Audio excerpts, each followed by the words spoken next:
بسم اللہ الرحمن الرحیم۔ اشفاق صاحب پروگرام زاویہ میں بیان کرتے ہیں کہ جب میں محلے کی ایک شادی میں گیا تو موڈ بڑا اچھا تھا اور میں بھی دوسرے لوگوں کی طرح تیاری شیاری کر کے گیا تھا۔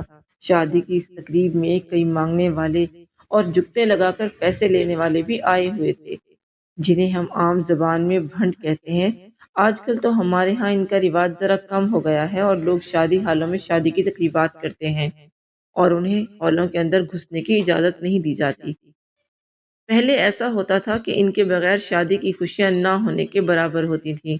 یہ اپنے مخصوص انداز میں ویلیں کیا کرتے تھے۔ ویل ویل سیرے گانے والے دی ویل۔ ویل وہ پیسے ہوتے تھے جو لوگ دلہے کے سر پر واہ کر انہیں دیتے تھے۔ پھر جب بارات وغیرہ کھانا کھا لیتی تو ان بھنڈوں وغیرہ کو بھی کھانا ملتا اور یہ بارات کے کھانا کھانے کا انتظار کرتے رہتے تھے۔ جب یہ لوگ باہر بیٹھے انتظار کر رہے تھے تو میں اٹھ کر ان کے قریب بیٹھ گیا۔ جیسا کہ آپ کو معلوم ہے کہ مجھ میں ذرا تجسس کی حس موجود ہے۔ میں نے ان سے پوچھا کہ آپ لوگ کب سے یہاں کام کر رہے ہیں؟ ایک بھنڈ نے بتایا کہ ان کا یہ کام جدی پشتی یعنی باپ دادا کا ہے۔ میں نے پوچھا کتنے کما لیتے ہو؟ اس نے جواب دیا کہ صاحب دال روٹی چل رہی ہے۔ میں نے کہا کہ تمہاری عمر کافی ہے، بال بھی سفید آ چکے ہیں، لیکن میں دیکھ رہا ہوں کہ تم کافی لوگوں کی نسبت خوش ہو۔ تمہارے چہرے سے نہیں لگتا کہ تم زندگی سے مایوس ہو، کیا یہ مصنوعی ہے؟ وہ بولا صاحب رو کر یا ہنس کر زندگی تو گزارنی ہے، اگر روئیں گے تب بھی گزرے گی، اگر ہنسیں گے تب بھی۔ اگر اس نے اپنی مرضی سے ہی گزرنا ہے تو پھر رونا کس بات کا؟ اس کی اس بات کو سن کر مجھے لگا کہ یہ میرے سمیت ان لاکھوں لوگوں سے خوش قسمت ہے جو سب کچھ ہوتے ہوئے بھی کچھ نہ ملنے کا روگ لیے بیٹھے رہتے ہیں۔ اب مجھے وہ پہلے سے زیادہ اچھا لگنے لگا تھا۔ میں نے کہا کہ تمہارے کتنے بچے ہیں؟ وہ کہنے لگا صاحب اللہ جنت نصیب کرے، بیوی فوت ہو چکی ہے، 2 بیٹے ہیں، ان کی شادی ہو چکی ہے اور وہ بھی اسی پیشے سے منسلک ہیں۔ ایک بیٹی جوان ہے لیکن اس کی شادی نہیں کی۔ میں نے کہا کہ یہ تو تمہارا فرض ہے کہ اس کی شادی کرو۔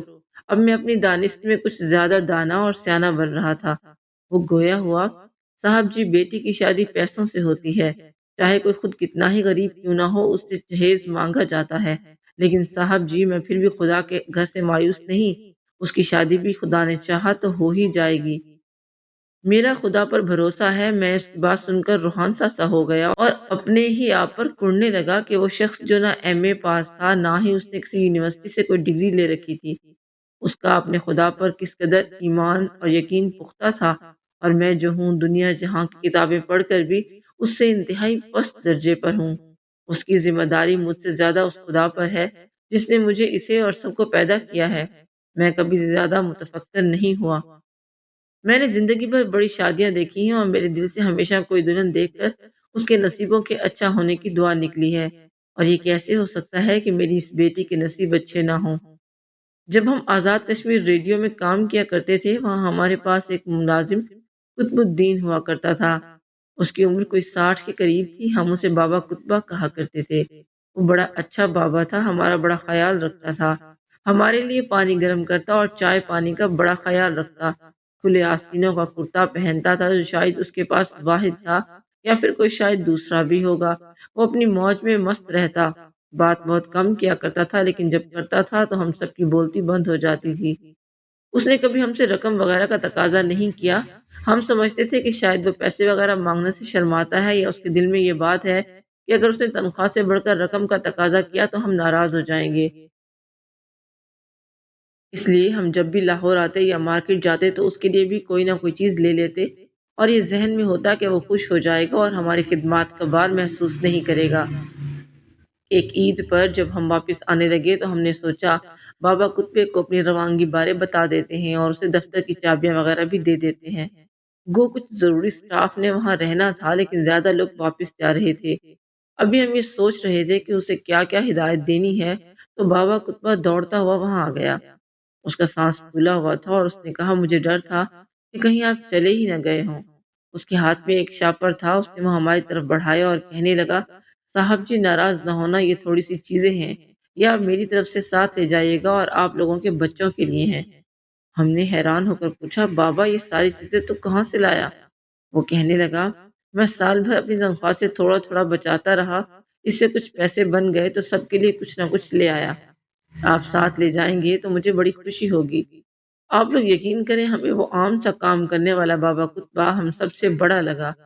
دل کے حوالے سے، جذبات اور محبت کے حوالے سے اسے شاید خدا نے ہم سب سے بڑے دل اور مرتبے سے نوازا تھا، اور وہ لطیف قلبی میں ساتویں آسمان پر تھا۔ عید چھوٹی ہو یا بڑی، ہم سب اسے اپنے ملنے ملانے والوں تک ہی محدود رکھتے ہیں۔ خاص کر بڑی عید پر تو گوشت سے سال بھر کے لیے ٹھنڈی مشینیں بھر لی جاتی ہیں، اور یہ رواج بڑا عام ہے کہ گوشت انہی کے گھر بھیجنا ہے جہاں سے آیا ہے۔ حالانکہ حکم یہ ہے کہ قربانی کے گوشت کے باقاعدہ حصے کیے جائیں، ایک حصہ رشتہ داروں اور احباب، دوسرا غربا اور ایک مقدار اپنے لیے رکھی جائے، لیکن اس طرح نہیں ہوتا۔ ہمارے گھروں میں عورتیں کہتی ہیں اسی انہاں نو گوشت کیوں دئیے، انہاں کیڑا سانو بھیجیا ہے۔ گھر کے ساتھ گھر میں ہمسائے اور محلے اور قرب و جوار میں ایسے بے شمار لوگ ہوتے ہیں جنہوں نے قربانی نہیں کی ہوتی، لیکن پتہ ہونے کے باوجود انہیں حصہ نہیں دیا جاتا۔ ایسے تو نہیں ہوتی نا قربانی۔ بڑی عید پر تو باقاعدہ مقابلہ ہوتا ہے کہ ساتھ والے جیسا بکرا لے کر آتے ہیں، اس سے بڑا ہم لے کر آئیں گے، نہیں تو ناک کٹ جائے گی۔ ہم کس سمت میں چل پڑے ہیں؟ جو ہمیں احکامات دیے گئے ہیں کیا ہم ان کی پیروی کر رہے ہیں؟ مجھے صومالیہ میں پڑنے والے قحط کا خیال آ رہا ہے، جس سے لاکھوں لوگ متاثر ہوئے تھے، ہزاروں بھوک پیاس سے نڈھال ہو گئے، جیتے جاگتے انسان ہڈیوں کے ڈھانچے بن گئے تھے۔ ہر طرف بھوک کا عالم تھا، پیارے پیاروں کے ہاتھوں میں جان دے رہے تھے اور دنیا خاموش تھی۔ ساری دنیا میں معمول کے مطابق کھیل تماشے جاری تھے، ویسے ہی ٹریفک چلتی تھی، مارکیٹیں کھلتی تھیں اور دنگے فساد ہوتے تھے۔ صومالیہ میں بھوکے پیاسے لوگ جیتے جی ممیوں کی شکل اختیار کر گئے۔ وہ قحط نہیں تھا، ہمارا امتحان تھا، انسانیت کا، ہمارے مزاجوں کا۔ وہاں امداد تب پہنچنی شروع ہوئی جب وہاں اکا دکا جیتے انسان بچے تھے، لیکن آپ نے دیکھا کہ جسے آپ لوگ سپر پاور کہتے ہیں، اس نے ایک ایسے ملک پر یہ لشکر کشی کر دی کہ وہاں مہلک ہتھیار ہیں، حالانکہ ساری دنیا جانتی تھی کہ وہاں مہلک ہتھیار نہیں، وہ تو پہلے ہی اپنے قیمتی اثاثے تیل کے بدلے خوراک کھا کر زندہ ہے۔